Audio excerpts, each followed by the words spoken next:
اهلا بكم الاجتماع الاول كل وسائل التواصل الاجتماعي. الهدف في هذا الاجتماع انه نحدد مين فيكم راح يكمل ومين راح يطلع. يعني مثلا سناب شات هناك على ما يبدو انه كل مستخدمينك من الشرق الاوسط واغلبهم مراهقين، قاعد تعاني عشان تزيد مستخدمين جدد. اجتهد شويتين بس على الاقل انت افضل من فيسبوك هنا اللي كل مستخدمين عجايز على ما يبدو وقاعد يعاني عشان يجيب مستخدمين جدد. لكن انا فخور فيك يوتيوب مع خاصية الشورتات دايم اكثر من 2 مليار مشاهدة في شهر واحد. اوكي جاء الغثيث الحين. ويت ليش شايل عصاية؟ ويت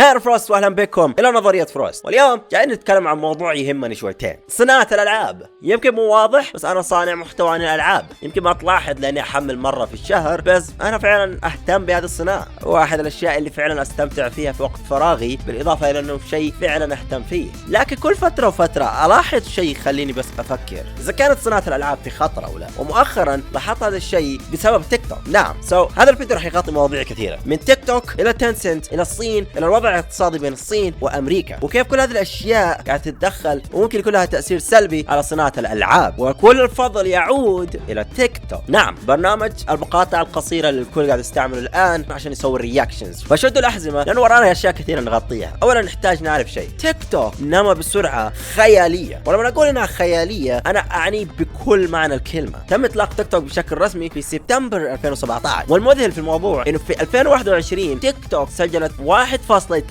مليار مستخدم شهريا. بعدين في نهاية 2021 سجلت أكثر من 1.8 مليار مستخدم شهريا، والحين هي عندها أكثر من 3 مليارات تحميل بين البلاي ستور والآب ستور. فلما أقول إنه تيك توك ضخم بشكل مو طبيعي أنا أعنيه. إن فاكت لأطول فترة بين وسائل السوشيال ميديا والنت بشكل عامة، يوتيوب وفيسبوك كانوا بيسكلي الملوك. فيسبوك كان مسيطر على التواصل، بينما يوتيوب كان مسيطر على الترفيه والمقاطع الطويلة. بعدين تيك توك دخل فجأة، وكأنه فجأة اثنينهم حسوا بنوع من التهديد. فتلاقي انه يوتيوب في اخر فترة اضافوا ميزة المقاطع القصيرة، وانه تقدر تسوي ريميك واستعمال اغاني مثل تيك توك. كمان فيسبوك لانه عندهم انستغرام وسووا ميزة الريلز في انستغرام اللي هي ايضا نسخة مشابهة لتيك توك. اثنينهم حسوا بتهديد فجأة من تيك توك. في هذه المرحلة انت تتساءل ايش اللي قاعد يصير بالضبط؟ وهل فعلا تيك توك هو التطبيق اللي متخيلينه مجرد مقاطع كرنجية او يمكن بثوث عجيبة؟ وفي الواقع لا. ان فاكت لما تشوف تيك توك بشكل معمق راح تلاحظ مشكلة كبيرة في تيك توك. شايفين تيك توك من الصين، واذا فعلا تراقب وضع الصين سجلت من فترة بسيطة أول انخفاض لها اقتصاديا من يمكن 20 سنة، وهذا طبعا يرجع لفضل فيروس ما أقدر أقول اسمه إلى الآن كلنا نعرفه. شايفين اعتقد إنه أوريدي انتهينا من هذا الفيروس من سنتين. لا، لما العالم كله تقريبا أخذ اللقاحات وأعادوا فتح العالم، الصين ما زالت ما سوت هذا الشيء. إن فاكت فقط من شهر ونص الصين فعلا فتحت أبوابها من جديد، وما فتحته لأنه ما عاد في حالات للفيروس، بس لأنه الشعب فعليا كانوا مضطرين إنهم يسووا مظاهرات عشان يقدروا يشيلوا هذا الحظر. كان في حظر جدا صارم على كل شيء. هذا لأن الصين كان عندهم سياسة الزيرو كوفيد، اللي هي فكرة انه ما حد في الصين يصاب بهذا الفيروس. الشيء اللي طبعا له تأثير جدا سلبي على السكان. الأسعار بدأت ترتفع بشكل مو طبيعي، شيء اللي أكيد مشكلة كبيرة جدا لأغلبية الشعب. والأسوأ عشان قانون الزيرو كوفيد، الصين طلعت قرار انه الناس اللي يشتغلون في مصانع لازم ينقلون هناك، فما يخرجون من مناطق عملهم إلا للنوم. وبالتالي ناس كانوا ينغلق عليهم في أماكن العمل عشان ما يطلعون للخارج ويكسرون هذا القانون. إلى أن بشكل مؤسف من فترة بسيطة صار حريق في أحد مصانع الصين، وفي الحريق مات 10 أشخاص. الشيء اللي كان ممكن بسهولة يتجنبوه لو إن ما كان في هذا الحظر. العالم كله فتحت وأوريدي عدت. طبيعي إنه الشعب كان جدا غاضب وبدأوا يرفعوا مظاهرات. وكرد للمظاهرات الحكومة الصينية أخيرا رفعت الحجر في الصين، بس ما رفعته بتدريج أو منطقة، كان حرفيا بين يوم وليلة كده، اليوم في حجر بكرة ما في حجر. الناس كلهم اتجهوا لمحاولة عيش حياتهم الطبيعية. الشيء اللي أعطى ردة فعل معاكسة، حيث انه تم تسجيل اكثر من 37 مليون حالة للفيروس عبر الصين. اكيد هذا شيء يرجع بضربة اقتصادية حادة جدا على الصين. هذا بالاضافة الى ازمة اقتصادية من ناحية العقارات اللي قاعد تمر فيها الصين حاليا. بشكل مختصر لان الموضوع ممكن يكون ممل شويتين للبعض، الصين عندهم حاليا مشكلة كبيرة جدا من ناحية العقارات، حيث انه كل الناس اللي كانوا قاعد يحاولوا يبنوا بيوت ويشتروا بيوت خلال فترة الفيروس والحظر الان كلهم مو قادرين يدفعون القروض اللي اخذوها. فالآن الدولة نفسها مديونة بأكثر من 1.2 تريليون دولار. الشيء اللي أكيد لما تفكر فيها ما هو كويس. فناس كثيرين الآن مضطرين إنهم يوقفوا عمليات البناء أو حتى يحاولوا يبيعوا، وما حد قاعد يشتري. كل السوق العقارية قاعد تطيح على وجهها. لما أقول إنه الصين في فترة صعبة أنا أقصدها. بس إيش علاقة هذا الآن بالتيك توك، تنسنت والولايات المتحدة؟ عشان يكون عندك صورة كاملة تحتاج تعرف بعض الأشياء. الصين والولايات المتحدة أبدا ما كانوا على توافق في أي فترة زمنية، عندهم الكثير من الاختلافات لكن عندهم أيضا مصالح مشتركة، فمن مصلحة الاثنين إنهم يتعاونون بين فترة هم زعلانين من بعض. هذا يرجع ل3 كلمات: الشيوعية، الاشتراكية، والرأسمالية. شايفين؟ أمريكا هي دولة رأسمالية والصين هي الدولة الشيوعية. الحين ممكن تقول لي هذه كلمات مملة أسمعها أحيانا في الأخبار، إيش معناها يا فروست؟ باختصار شديد لما نتكلم عن الاقتصاد تسمع 3 جمل تتكرر كثير: الشيوعية، الاشتراكية، والرأسمالية. هذه ال3 هم أنظمة اقتصادية تتبعها الدول للحفاظ على اقتصادها. كمثال نبدأ مع أمريكا دولة رأسمالية، بمعنى إنه الفرد في أمريكا ممكن بسهولة يشتري أرض ويبني عليها ويمتلك هذه الأرض لنفسه بالكامل، ممكن يصنع عليها أكبر شركة في العالم، شركات زي أبل، أمازون، فيسبوك، والدولة ما يكون لهم أي سلطة على هذه الشركات ما عدا إنهم يقدروا يأخذون ضرائب أو يتدخلون إذا الشركة خرقت بعض القوانين. والنظام الرأسمالي جدا محبب عند جزء كبير من الشعب الأمريكي، لكن أكبر عيب في النظام الرأسمالي إنه ممكن تشوف فرق شاسع بين الثروات. كمثال ممكن تلاقي ناس بليونيرات: إيلون ماسك مالك تسلا وتويتر حاليا لسبب ما، جيف بيزوس مالك أمازون، بيل جيتس مالك مايكروسوفت. هذول حرفيا بليونيرات لأنه شركاتهم جدا ناجحة، بس وممكن تلاقي أغلبية اللي ما قدروا ينجحوا بهذا النجاح يصيروا مشردين في الشارع. فالنظام أقل من مثالي وفي مشاكل كثيرة، لكن أيضا يرجع بمنفعة جدا كبيرة من ناحية دفع اقتصادية لأي أحد أوريدي عنده شركة كبيرة. الآن نقطع للجانب الثاني من العالم ونروح للصين. الصين دولة شيوعية، بمعنى إنه نظامهم عكس النظام الرأسمالي تماما. الهدف بالأساس من النظام الشيوعي إنه يوزعون الثروة بشكل ملائم، حيث ما نشوف اللي قاعد يصير مع النظام الرأسمالي وأمريكا، ناس بليونيرات وناس مشردين. فبالتالي الدولة تمتلك الأرض والمنتجات اللي تنتجها، فممكن تبدأ مشروع وتبني أكبر شركة هناك، لكن لأنه الأرض والمنتجات ما زالت تعود للدولة أنت ما تمتلك الشركة شخصيا، أنت فقط جزء من الشركة. والدولة بدورها تأخذ هذه الأموال وتحاول توزعها على الشعب على شكل فوائد، مثل تأمينات صحية، قروض، دراسة بالمجان، وأي إعالات ممكن يحتاجها المواطن عشان يعيش. فبشكل سطحي هذا شيء كويس، صح؟ إنه الدولة راح تساعد المساكين، بعكس النظام الرأسمالي اللي ممكن الدولة ما تقدر تساعد الكل. مو لذيك الدرجة، لأنه في النظام الشيوعي الدولة تمتلك كل شيء ولها سيطرة كاملة على الشركات. مهما كان حجم هذه الشركة لازم تسمع للدولة، وهذا الشيء اللي تخاف منه أمريكا. شايفين؟ أمريكا ما عندهم سلطة على تويتر أو فيسبوك أو إنستغرام لأنها ما زالت شركات فردية، مالكين هذه الشركات لهم سلطة. أمريكا ما يمديها تطالب بكل المعلومات الشخصية اللي تمتلكها فيسبوك كمثال. لهذا السبب تلاقي إنه أبل جدا فخورة مثلا بسياسة خصوصياتهم، حيث إنهم ما راح يشاركون معلوماتك الشخصية اللي عندهم مع الدولة حتى نفسها، لا للشرطة لا للFBI لا للحكومة، إلا إذا أبل نفسها قالت أوكي بنتعاون معاكم شويتين، وإلا الدولة ما عندهم أي سلطة.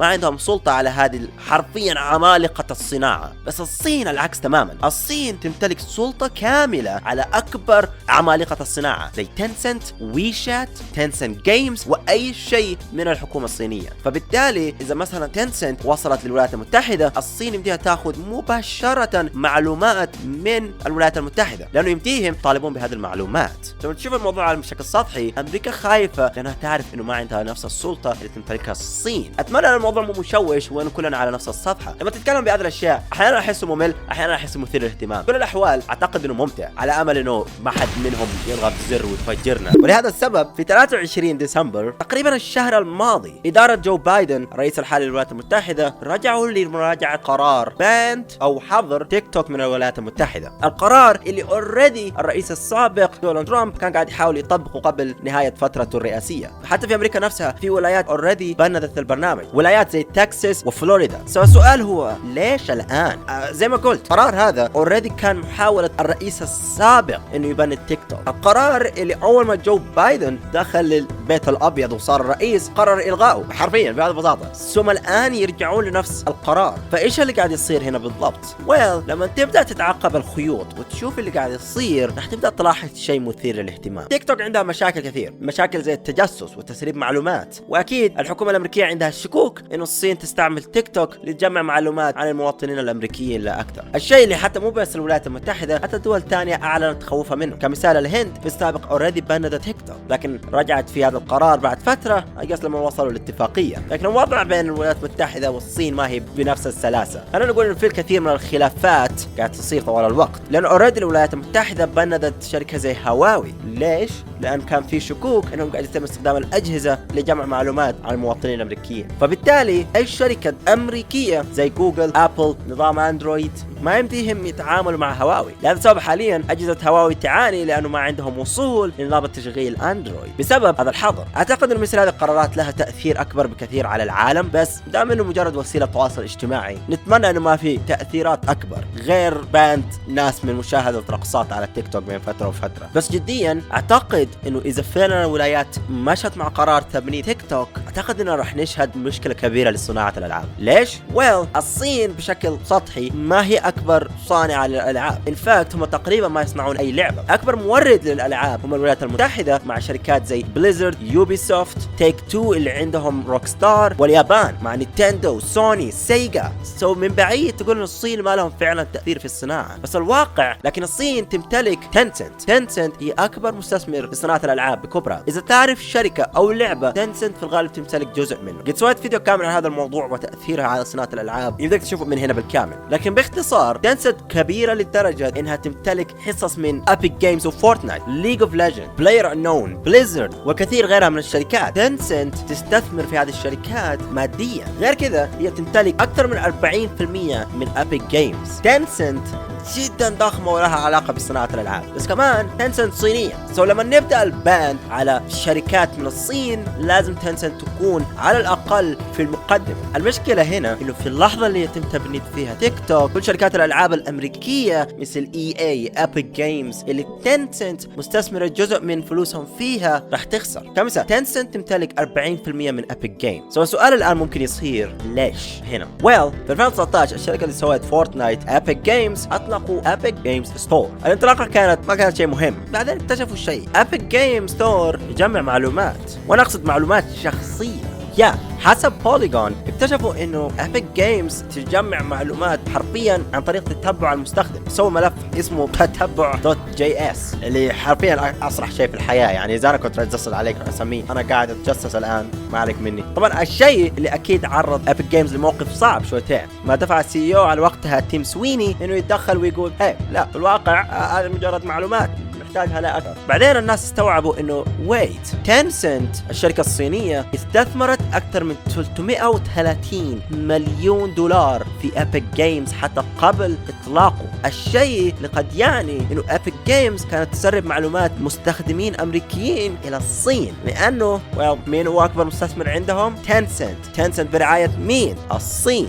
هنا في الكثير من الشكوك والاقاويل والقيل والقال. اكيد في النهاية الفكرة كله انه مجرد تخوف، ما في شيء دليل ثابت 100%، بس هذا التخوف كان كافي انه جو بايدن الرئيس الامريكي ودونالد ترامب حتى قبله انهم ياخذون موقف بتيك توك واي استثمارات صين داخل الولايات. طبعا الان نحن على وشك انه نشوف موقف، اما انه التيك توك يتبند او انه راح يتم حظره والضغط عليه بشكل شديد لدرجه انه ما يصير قابل للاستخدام هنا. وفي كل الاحوال هذا راح يرجع بضرر كبير جدا على الصين. وحتى الوقت اذا تلاحظون اللي اختاروا الولايات عشان ينفذوا هذه القرارات يمشي. في النهايه هذه اسوأ فتره اقتصاديه للصين من سنين، فاذا ضغطت عليهم شويتين وحضرت البرامج اللي ممكن قاعد تتجسس في الغالب راح تنجو بفعلة. طبعا المشكله الاكبر انه في اللحظه اللي يتم فيها تبنية هذه البرامج في احتماليه انه الصين نفسها ترد بالمقابل عن طريق انها تسحب كل استثماراتها من هذه شركات زي EA، Epic، Take-Two، بليزرد. ممكن فعلا يخسرون مئات الملايين في اللحظة اللي تنسنت تقول أنا أسحب استثماراتي من هذه الشركات والولايات الكبرى. وما تحتاج تكون أكبر خبير اقتصادي